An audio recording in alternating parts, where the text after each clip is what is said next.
Hi. Yes, it's still 2020 and we've got to wear these masks out in public. But thank you for joining me. This is Wildcard Journeys. I'm your host, Eric, and on this channel, I hit the road to make videos about the paranormal, various urban legends, or whatever I might encounter out there on the road. Now today, we are outside of Tucson, Arizona at the Titan II Missile Museum, and I'm going to take a tour of the inner workings of a decommissioned missile silo. We're going to go down into mission control and get up close and personal with the missile. Let's take a journey.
We're about to get a briefing.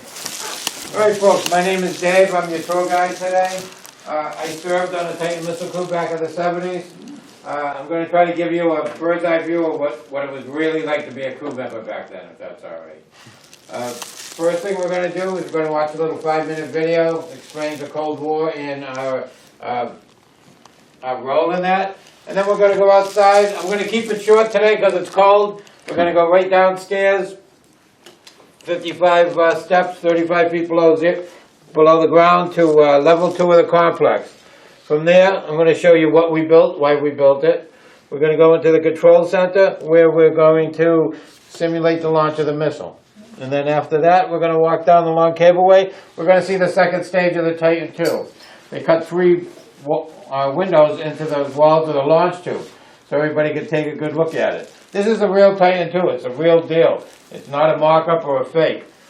When they deactivated the Titan program, this was the training missile at Shepherd Air Force Base in Wichita Falls, Texas. Me and every crew member like me spent a year training on this exact missile. They didn't need any more. They gave it back to us, and we put it back in the silo in 3 pieces. Put it all back together. It's the only place in the world you can see a liquid fuel rocket like this back in its natural habitat, back in the silo. It never had propellant, and it never had a warhead, so it's safe for everyone to be around. Now, the Titan program, strange as it might sound, was built for peace. Peace through deterrence. We were not a first-strike weapon. We promised that we would not strike first. We would only launch this thing if the Soviet Union launched against us. So we needed to be able to survive long enough to retaliate, and that's the whole point of the silo down there. In fact, we weren't necessarily built to fight World War III. We were built to scare the Soviets into starting World War III in the first place. The Titan II carried the W-53, a 9-megaton thermonuclear warhead equaling 9 million tons of TNT. For comparison, in World War II, the Allies dropped 3.4 million tons of bombs. Each W-53 had nearly 3 times that equivalent. These weapons are city busters, doomsday devices with world-ending destructive capability. Each silo was in operation 24 hours a day, 365 days a year by a crew of 4, 2 officers and 2 enlisted personnel. Crews were assigned to their silos for 24-hour shifts called alerts. This is known as mutually assured destruction. If one side launches, then the other will respond, at least as forcefully, ensuring that both countries will be annihilated. This concept was also stressed as peace through deterrence. The theory is that since neither side could win a nuclear war, that neither side would start one.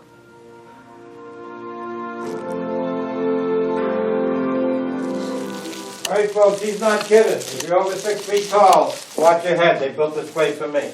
Come on down. Nobody in their right mind would build a town around this thing. The Soviet Union had a 20-megaton bomb aimed at that door there. They built the town here because nobody knew what it was. I mean, there's half the people around here still don't know what this is. The Soviets knew, but Americans had no idea. If you showed up back then, the building wouldn't have been here, the tanker wasn't here, the Jeep wasn't here. All you would have seen was the perimeter fencing, the telephone poles, the antennas, and the big beige structure. All right, folks, don't worry about this rattlesnake sign. That sign is 60 years old. You're going to go all the way down till you see this giant steel door. You'll know it when you see it, and I will catch up with you.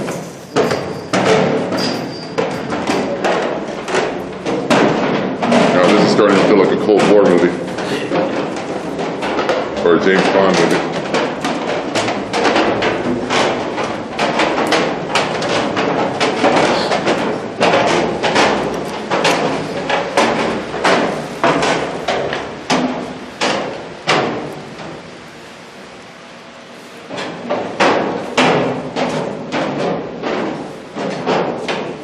So we're 35 feet underground. We're standing in the access portal. This is not built to survive, not even if it lasts 15 miles away. The walls are only a foot thick. This thing's going to cave in on itself. Unfortunately, this is our way in and our way out. What can survive is a near miss. A near miss is anything a mile or more away. Anything inside of a mile, you can't survive that. The man has not created anything that can survive a direct hit from it. The doors are manual. They're just hung on 2 hinges with ball bearings. We grease them twice a year for 60 years. These things were hung in 1961, 62, a quarter inch off the floor. They're still a quarter inch off the floor. That's how well this place is built. Come on in.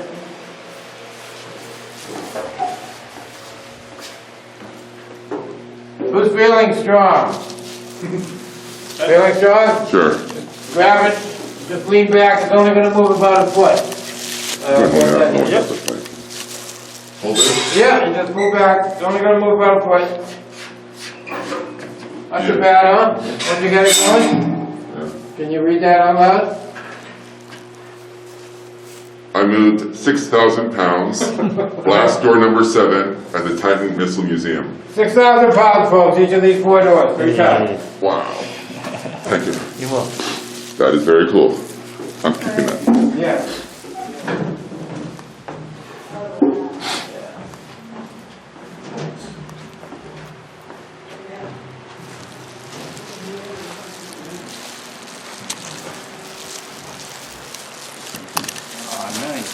Very, Want to very help me out? Want to take a seat? Be my commander? Sir, you want to be my deputy? Absolutely. All right. We're in a 3-story building. The top floor is the cruise quarters. It's nothing fancy, believe me. A couple bunk beds, a kitchenette, and a bathroom with a shower. The bottom floor is our equipment bay. That's where all our electricity and power comes through. That's all right, looks like. And this is the second floor. This is launch control, the control center. This is where we spend most of our time. Now, everything in here is critical to launching the missile. The last thing we have to worry about with a detonation is the shock wave. That's going to be like the worst earthquake you could possibly imagine. It's going to make the ground above us look like waves on the ocean. So we have to survive that. Everything critical to launching this missile is going to be on shock absorbers or springs. See these giant springs here? There's 8 of them around the room. All 3 floors here are suspended within this egg-shaped shell, just hanging from the ceiling, suspended in space. So in case of detonation outside, the ground around us and the shell of the building can move 1.5 feet up and down and 1 foot side to side, and we should just stay stable inside it. Wow. Now there's 4 people on the crew. We're here for 24 hours. That's our shift. We called it an alert. The first person is the commander, usually a captain, sometimes a major. You're responsible for us and the missile and the facilities for the next 24 hours. You have the weight of the world on your shoulders, because if that order ever comes to launch, it's up to you to make sure everybody does their duty in launch. And even though we went through incredible psychological testing to be down here, we carried weapons in case someone either didn't want to launch or tried to stop us from launching. Now, when I was stationed here, it was all boys. There was a boys club, there's men. It's combat duty. There's a giant bomb aimed at us. 77, Congress passed a law saying that women could serve combat duty. They picked Titan as the first program, and when they found women crazy enough to do this job, They trained them, and in December 1978, the first female officer started serving down here. Right now, our missile corps up in the Minutemen, up in North Dakota, it's about 50-50 men and women. So we have the commander. The next person is the deputy commander, usually a first or second lieutenant. You're learning how to be a commander, and you're also in charge of all our communications. There's 4 different kinds of radio systems there, connected to 11 antennas upstairs. And you're the safety officer. It's our job down here to monitor and troubleshoot. If a problem arises with this thing, we figure out what it is. Captain picks up her fancy 1960s iPhone here, calls the base. There's 450 dedicated maintenance people on Davis Mountain Air Force Base who specialize in every aspect of this thing that services the 18 silos. You need to know where they are out there in case of a mishap or a launch. And you're in charge of our clock. That's probably the most important job. There's no wires going to it. Electric clocks aren't reliable enough for our needs. This is an 8-day wind-up chronometer. This clock has been running since 1963. Wow. The same exact clock. This clock can never be more than 1 second off. This is our launch clock. This one we refer to as our lunch clock. So a typical day down here, a typical day of work, we get up, we get on base, and we go to this bunker, secret bunker, where we have a secret meeting. That meeting, they're going to brief us about anything going on in the world that we should worry about. Any political strife, any political breakups, any military buildup, anything like that. And then the last 10 to 15 minutes of every meeting, they would show us movies of Soviet nuclear detonations going on. I don't know why. I think maybe to put us in the mood or scare us that they're doing what we're supposed to do. Every day? Every day. Wow. So then we would get in our trucks, we drive out to the 18 silos, we would leave the crew that's here, they take their truck, our truck, and they go back to the base, and we seal ourselves in here for the next 24 hours. It's a very boring job. Yes, sir. Why 2 people for the crew? Why not 3 or 4? Was there a purpose behind that? Well, no, there were 4 people. 4 people on the crew, but there always had to be 2 people in the control center, just to watch each other. If you were alone, you might do something. Maybe you damage something or try to launch a missile, so they always had eyes on you. We're locked in here. We don't know what's going on outside, in the outside world up above our heads. We don't have a radio, we don't have a television. All we know is what we hear through these squawk boxes connected to our radios. The top one's connected to Strategic Air Command Headquarters in Omaha, Nebraska. The bottom one is the 15th Air Force in Riverside, California. In case one of these places has been taken out, you can still get the message from the other. If they're both gone and Washington's already been hit, then we rely on the Flying Command Post, codenamed Looking Glass. For 30 years, 24 hours a day, there was always someone in the skies over America that could give us the order to launch this thing in case we had a sneak attack on us. This was a very boring job with moments of sheer terror thrown in when this thing goes off, which is usually at 4 in the morning.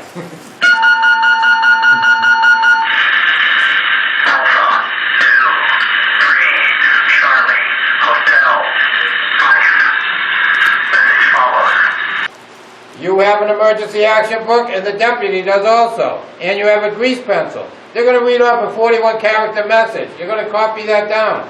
Then the 2 of you exchange your books.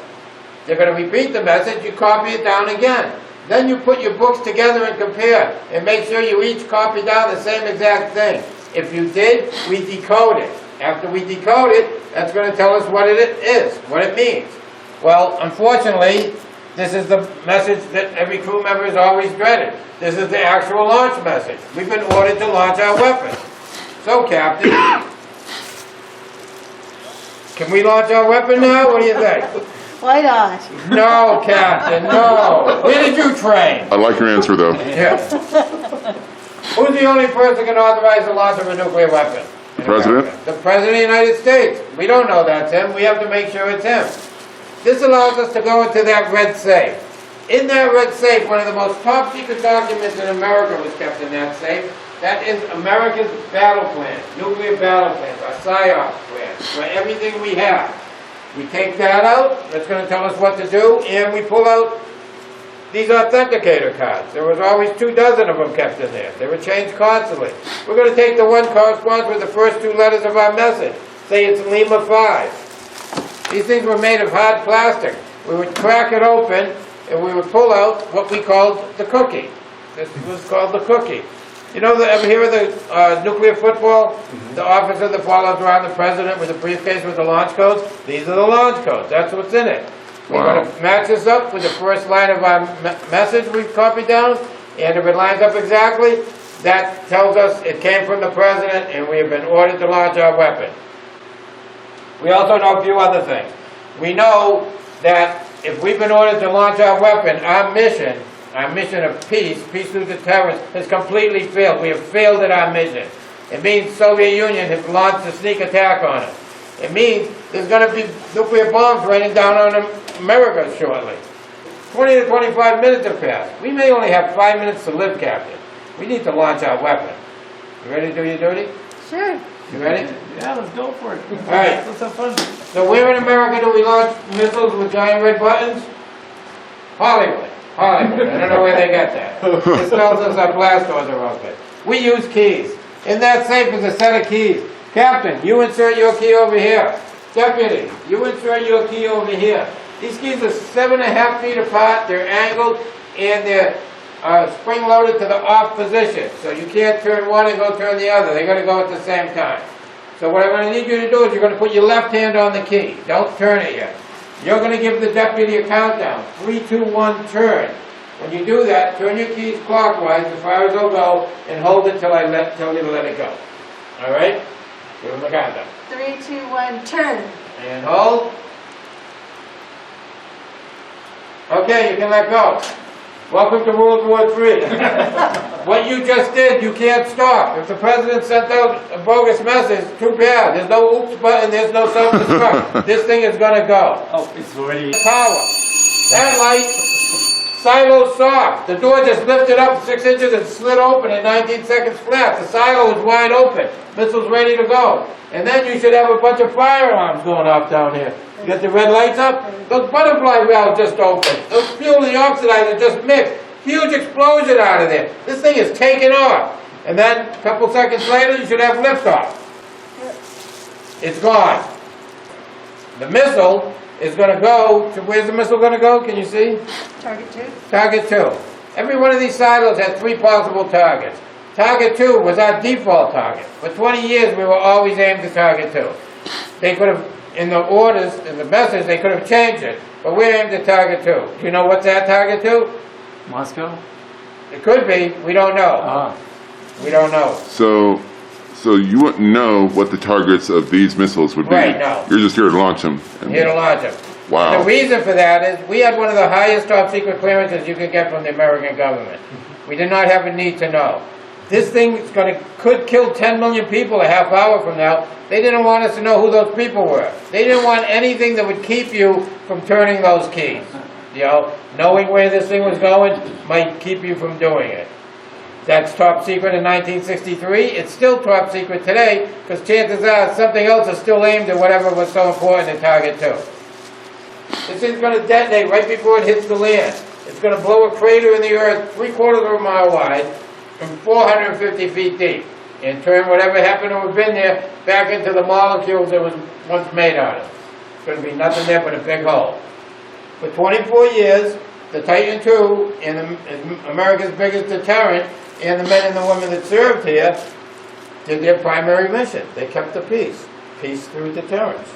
Can you read what's in red, Captain? I turn the key. Yes, you did, Captain. You turned the key. Yay. You just admitted you're on the hook for this missile now. We better go see if it's still there. Wherever it lands. Yep.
We would launch them at this little lagoon in the Marshall Islands, about 4,500 miles away. The lagoon was 3/4 of a mile wide. Out of the 51 we fired at it, 87% of them landed in the lagoon, a direct hit, which was incredible for this kind of technology. We would tell the Soviets we were doing it, and they would be out there in their fishing trawlers watching. And we did that because we wanted them to know we had a missile, that it worked, that unlike them we can actually hit what we're aiming at, and we're not afraid to use it. A little bit of saber rattling. Yeah, right. This is what we got. Don't start a war. Target 2. So you didn't know where the targets were, but did the targets, as far as you know, stay the same the entire time? Well, we were aimed at the same target for 20 years. Oh. The target never changed. Wow. At least for this silo. That's what talked to Looking Glass. So this is the end of the guided portion of the tour. The rest is up to yourself if you haven't gone over there. The door's been opened halfway. We put those blocks there so we can't open any further. Where the pyramid is, we put a glass dome over the top of the open half of the silo. And then we cut a square hole into the reentry vehicle. So when Soviet satellites fly overhead, or Russian satellites now, they can look down in there and see that there's no bomb. And they won't hold it against us with assault talks or anything. And then behind that is the engine shed.